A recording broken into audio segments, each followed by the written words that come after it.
I remember the first time I truly felt powerless as a parent. It wasn't a dramatic moment.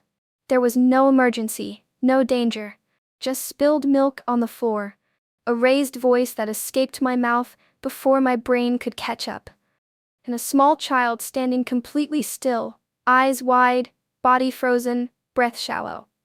From the outside, it looked like disobedience, or carelessness, or maybe defiance. But inside my child, something entirely different was happening. This is the reality most parents never get taught. When a child melts down, shuts down, or explodes emotionally, it isn't a failure of discipline. It isn't a lack of respect. And it certainly isn't proof that you're doing something wrong as a parent. It's a brain in overload. And once you understand what's actually happening inside your child's brain in those moments, you can't unsee it. It changes how you respond. It changes how you parent. And most importantly, it changes how your child's brain develops over time.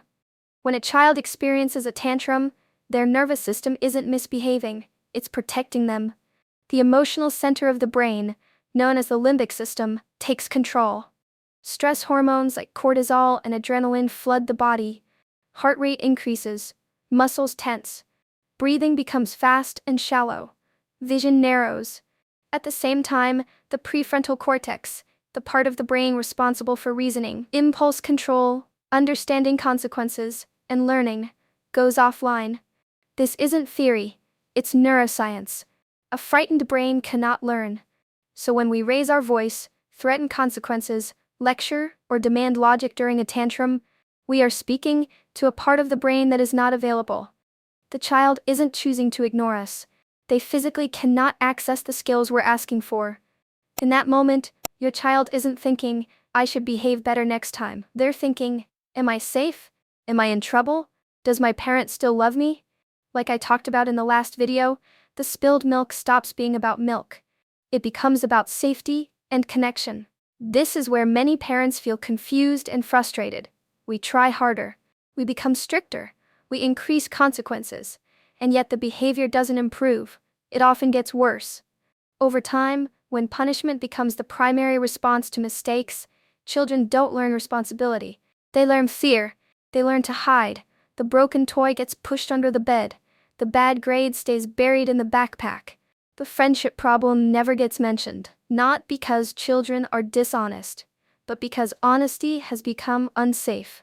Research consistently shows that children who experience frequent harsh punishment are more likely to lie to their parents. Not because they are bad kids, but because their brains have learned that telling the truth leads to pain, rejection, or disconnection. And something deeper begins to form. Children internalize the messages they receive during moments of stress. They begin to believe things like, something is wrong with me. I always mess things up. I'm only loved when I'm perfect. Those beliefs don't disappear with age. They often become the inner critical voice many adults still live with, years later, long after the spilled milk has been wiped away. So if punishment doesn't build emotional strength, impulse control, or responsibility, what does? The answer is simpler and harder than most parenting advice suggests. Children don't need bigger consequences. They need a regulated adult. Go back to that moment of spilled milk. Before reacting, pause for just 3 seconds. Take one slow breath. Notice the tension in your own body. That pause isn't for your child, it's for you. Because when you are dysregulated, you cannot help regulate them. Once you calm yourself, your thinking brain comes back online. Now you can choose your response instead of reacting from your own fear or frustration. Next comes connection before correction. This part feels counterintuitive to many parents. We worry that comfort will reward bad behavior. But comfort doesn't mean permissiveness. It means safety. You lower yourself to your child's level. You soften your voice. You say something like, that surprised you. Accidents happen. Let's clean it up together. Watch what happens. Their shoulders drop. Their breathing slows. Their eyes meet yours again. Now the learning brain turns back on. Only after the nervous system settles does teaching actually work. This is when you can gently guide. Next time, let's keep the cup farther from the edge. No shame, no fear, just information. Over time, this pattern wires a very different kind of brain. Children raised with regulated responses develop stronger emotional regulation, better impulse control, and healthier stress responses. They learn that mistakes don't make them unlovable, that they can come to their parents when things go wrong, that big emotions are survivable. This doesn't just affect childhood behavior. It shapes the architecture of the brain itself. Repeated exposure to fear strengthens neural pathways associated with threat detection. Repeated exposure to calm connection strengthens pathways responsible for reasoning, flexibility, and self-control. One creates a brain that scans for danger. The other creates a brain that can pause, adapt, and grow.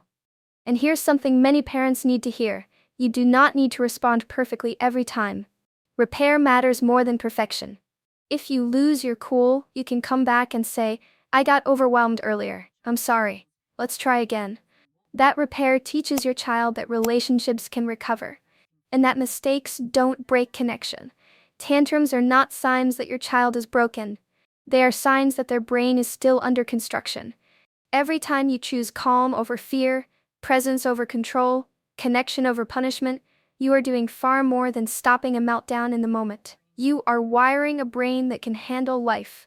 And years from now, your child may not remember every rule you reinforced, but they will remember how safe they felt when things went wrong. That's the lesson that lasts. If you're still watching right now, it means you truly care about your child's emotions, behavior, and future. And that alone is already the most important first step in the journey of parenting. On this channel, I don't teach you how to raise your child better than others, and I don't chase trendy methods or the pressure to be perfect. I'm here to walk alongside you, to help you understand your child more deeply, build a stronger connection, and raise your child in a way that is grounded in science but filled with love. Subscribe to the channel today, so together we can nurture children who are happy, emotionally secure, and able to grow into their full potential.